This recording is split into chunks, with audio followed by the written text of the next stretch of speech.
Good morning, everybody. Welcome back to Cilinix Crypto. Hope you're all doing great, and welcome to your daily update on Bitcoin.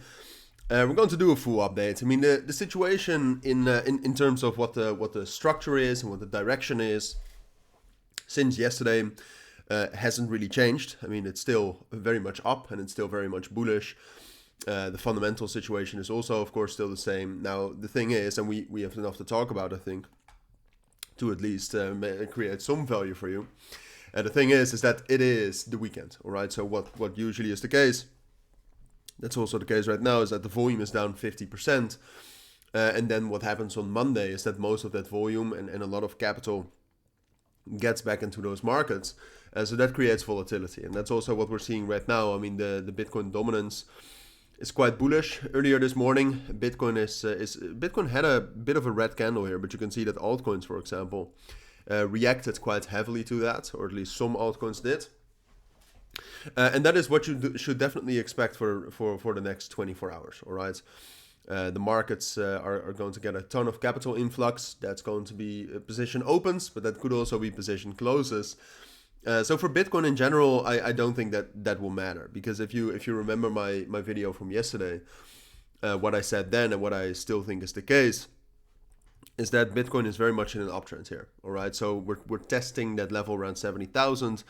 I think ultimately the level we're trying to get to is that level around 75,000, big psychological level, but you also have a 1.618 FIB there, which tends to be very much respected.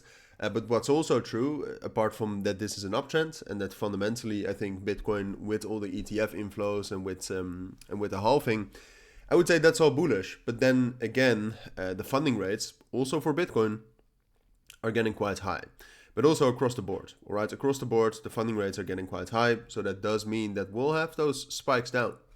And you should be prepared for that, 100%. But if you're prepared for that, then I don't think that there's too much of trouble going to be for Bitcoin. I don't expect a big pullback. I still think the markets right now are very, very bullish, technically and fundamentally. At some point of time, look, if we start to think about the period of time after the halving, so we think about May, potentially June, then we could have some bigger pullbacks. But for now, I don't necessarily expect pullbacks. I think it's more likely to get those big spikes down, maybe some consolidation afterwards, but a quite quick recovery and continuation afterwards.